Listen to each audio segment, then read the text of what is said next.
एक तरफ अलीगढ़ मुस्लिम विश्वविद्यालय यानी कि एएमयू, जहां राजनीति विज्ञान विभाग की सीनियर प्रोफेसर रचना कौशल ने बेहद गंभीर आरोप लगाए हैं। उनका कहना है कि वे 27 सालों से सिर्फ हिंदू होने की वजह से मानसिक और पेशेवर उत्पीड़न की शिकार हैं।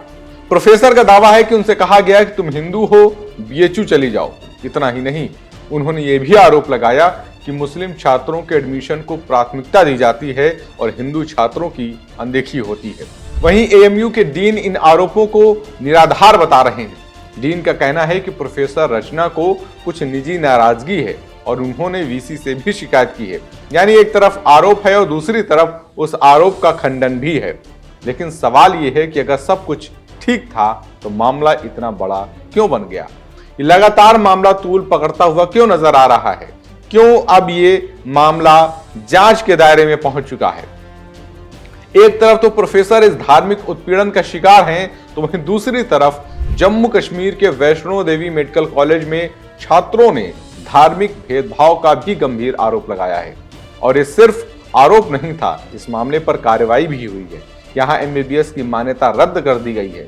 राष्ट्रीय चिकित्सा आयोग यानी कि एनएमसी ने कॉलेज में मानकों के उल्लंघन की भी बात कही है। लेकिन इस मामले ने तूल तब पकड़ा जब मुस्लिम छात्रों के एडमिशन को लेकर विवाद सामने आया। क्या था ये विवाद? विवाद ये था, आरोप लगे थे कि 2025-26 के पहले बैच में 42 मुस्लिम, 7 हिंदू और 1 सिख छात्र का नाम इस लिस्ट में, अलॉटमेंट की लिस्ट में शामिल था। इसके बाद विरोध प्रदर्शन शुरू हो गए।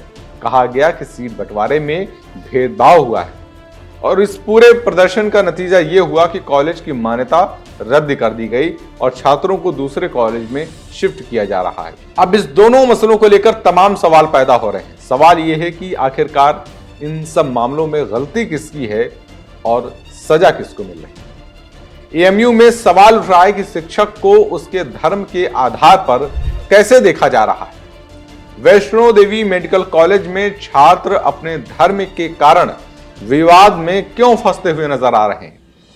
क्या अब पढ़ाई से पहले यही सब तय होगा कि आप किस धर्म से हैं? क्या आप एडमिशन से पहले यह पूछा जाएगा कि आप किस जाति से हैं और उसके बाद आप पढ़ने लायक हैं या नहीं? यह सब कुछ धर्म के आधार पर तय होगा। अगर छात्रों का भविष्य नियमों की अनदेखी और धार्मिक खींचतान में फंसा रहेगा तो कैसे छात्र आगे बढ़ पाएगा? कैसे समाज आगे बढ़ पाएगा? और ये सब कुछ प्रशासन की नाकामी को दिखाता है।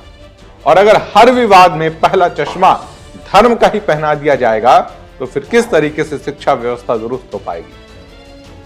एक यूनिवर्सिटी जिसे ज्ञान का मंदिर कहा जाता है, वो अब धार्मिक छटनी का कहीं न कहीं केंद्र बनती हुई नजर आ रही है। क्या इस देश में जिस तरीके से बांग्लादेश में जो कुछ हुआ और उसका असर पश्चिम बंगाल में देखने को मिला है, क्या अब वो शिक्षण संस्थानों में भी उसका असर देखने को मिलेगा? तो क्या अब हर शिक्षण संस्थान में धर्म के आधार पर ही सब कुछ तय होगा? वैसे तो मेडिकल कॉलेज का काम है डॉक्टरों को तैयार करना, लेकिन जिस तरीके से जम्मू में वैष्णो देवी मेडिकल कॉलेज का मामला सामने आया, उससे लगता है कि यहां पर डॉक्टर नहीं तैयार हो रहे हैं, यहां पर धार्मिक प्रतिनिधि तैयार किए जा रहे हैं। और अगर हर कैंपस में पहले नाम पूछा जाएगा, फिर धर्म देखा जाएगा और बाद में मेरिट तय होगी, तो फिर सवाल उठना तो लाजमी है कि क्या अब धार्मिक आधार पर ही सब कुछ तय होगा? और ऐसे में इन संस्थानों की डिग्री की क्या कीमत रह जाएगी, ये आप खुद तय कर लीजिए। इस खबर पर आपकी क्या राय है, हमें कमेंट करके जरूर बताएं। ऐसी और भी तमाम वीडियोस के लिए देखते रहें बतकही चौक।